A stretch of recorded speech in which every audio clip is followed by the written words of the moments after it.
Hello class. तो आज हम लोग जो है एक नया टॉपिक लेके आए हैं और उसको पढ़ेंगे। ये छोटा सा टॉपिक है फास्फोरस एलोट्रॉप्स। लेकिन मैं आपको बता दूं बोर्ड में कई बार इससे एक इंपॉर्टेंट क्वेश्चन पूछा जाता है, जो कि इंपॉर्टेंट क्वेश्चन है दो तरीके के इंपॉर्टेंट क्वेश्चन से पूछे गए हैं। एक क्वेश्चन तो ये होता है कि व्हाइट फास्फोरस और रेड फास्फोरस की जो रिएक्टिविटी है कंपेयर करिए कि व्हाइट फास्फोरस ज्यादा रिएक्टिव क्यों होता है रेड फास्फोरस से। दूसरा जो क्वेश्चन होता है कि एक यहाँ पे मैंने एक वर्ड लिखा हुआ है, आप देख पा रहे होंगे, केम एल्यूमिनेसेंस, या इसका मतलब होता है ग्लोइंग इन डार्क। जब भी कोई सब्सटेंस डार्क में ग्लो करता है तो हम उसको ये वर्ड यूज करते हैं, केम एल्यूमिनेसेंस। इस वर्ड का मतलब पूछा गया कई बार।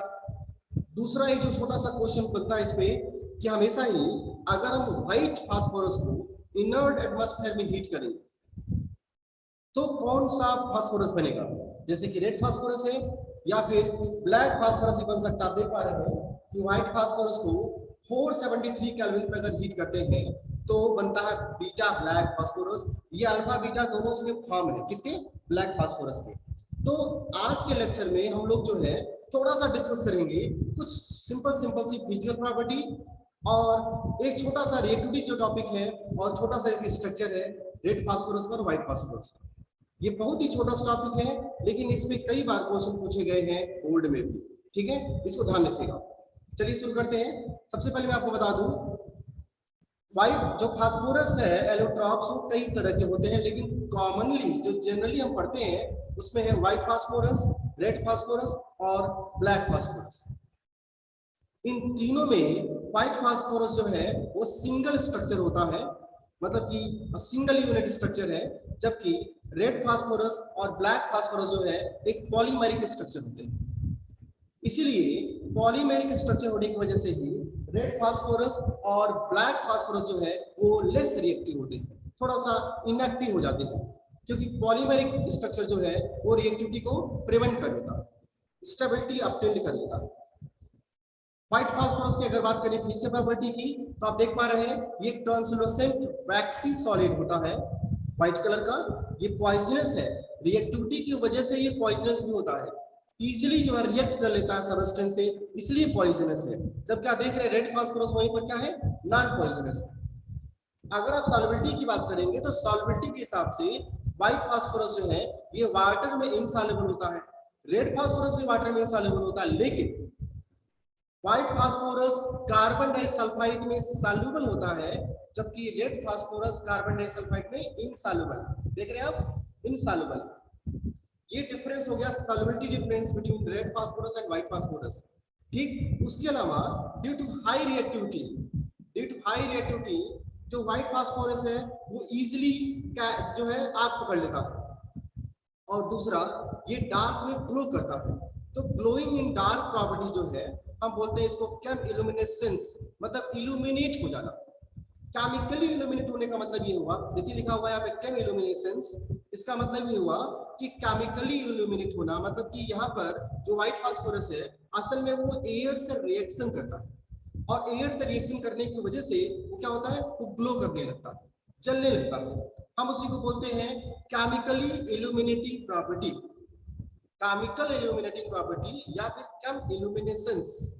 और इसके लिए जब आप रिएक्शन लिखेंगे तो आप देखेंगे कि फास्फोरस जो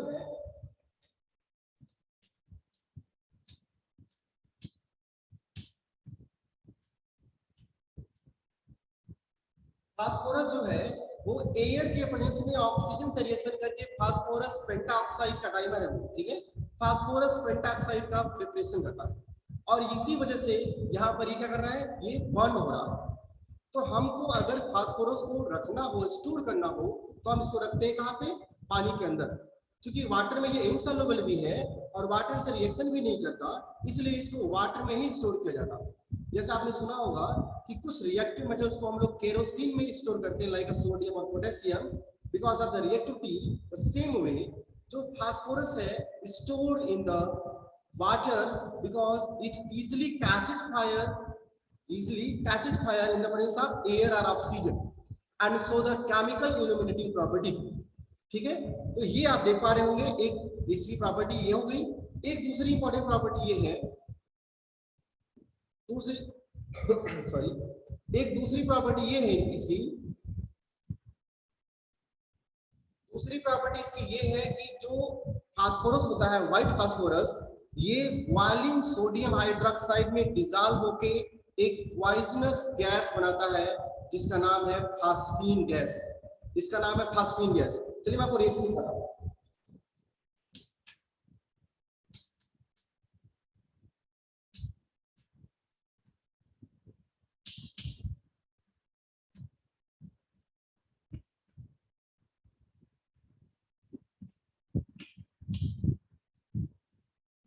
NaHPO2 है, NaH2, इसको बोलते हैं लोग सोडियम हाइपोफॉस्फाइट। Sodium hypophosphite. तो फास्फोरस जो है बॉइलिंग सोडियम हाइड्रोक्साइड में इनर्ट एटमॉस्फेयर ध्यान रखिएगा, इनर्ट एटमॉस्फेयर, क्योंकि अगर एटमॉस्फेयर आप इनर्ट नहीं रखेंगे, जैसे कि एटमॉस्फेयर CO2 का होना चाहिए या नाइट्रोजन का होना चाहिए, अगर ऑक्सीजन का प्रेजेंस हुआ तो फास्फोरस वहीं पर बर्न हो जाएगा। At inert atmosphere phosphorus easily dissolve in boiling sodium hydroxide to produce a poisonous gas called phosphine। Sodium hypophosphite भी बनेगा साथ में बाई प्रोडक्ट। ये इसकी प्रॉपर्टी हो गई।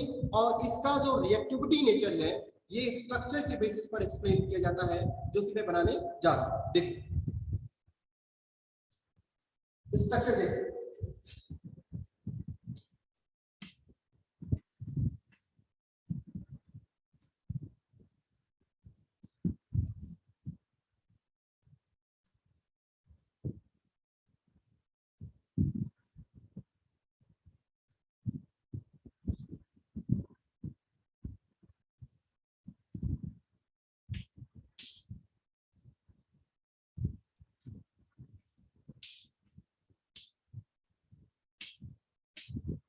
सुनिए मेरी बात ध्यान से।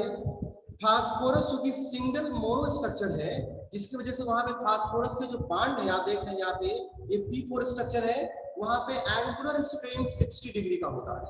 60 डिग्री के एंगुलर स्ट्रेन की वजह से फास्फोरस के जो बॉन्ड होते हैं लेस स्टेबल होते हैं और वो इजीली रिएक्ट कर लेते हैं ऑक्सीजन से या दूसरे जो गैसियस मॉलिक्यूल्स हैं फ्रॉम द एटमॉस्फेयर। इसलिए ये ज्यादा रिएक्टिव है, इसीलिए ये क्या है, ज्यादा रिएक्टिव है। तो due to the angular strain at 60 degree in phosphorus monomer structure in white phosphorus, it is a less stable and more reactive. ये इसका रीजन है, आपसे पूछा जाएगा, इसको जरूर बताइएगा। अब आप वापस आते हैं व्हाइट फास्फोरस की तरफ, रेड फास्फोरस की तरफ। रेड फास्फोरस को हम व्हाइट फास्फोरस को हीट करके ही बनाते हैं 573 केल्विन में इनर्ट एटमॉस्फेयर में। ठीक है, देखिए आप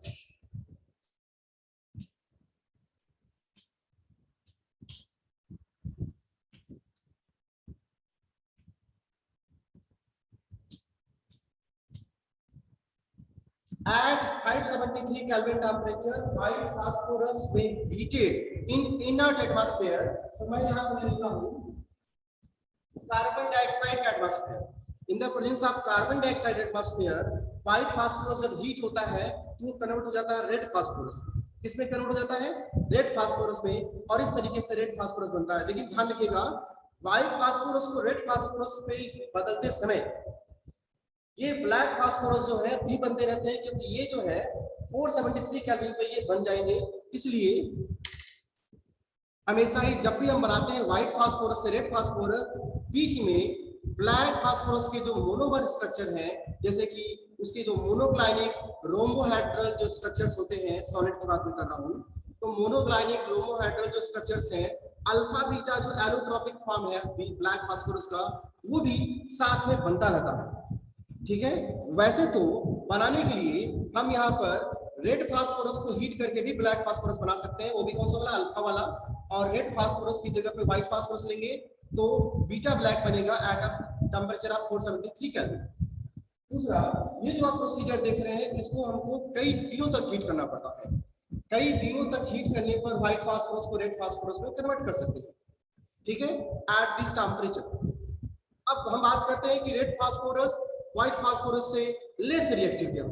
तो लेस रिएक्टिव जैसे मैंने पहले ही बोला, ये पॉलीमेरिक चेन स्ट्रक्चर होता है, जिसमें जो सिंगल यूनिट है व्हाइट फास्फोरस का, यही ज्वाइन होता चला जाता है और पॉलीमर बना लेता है। वो स्ट्रक्चर देखिए,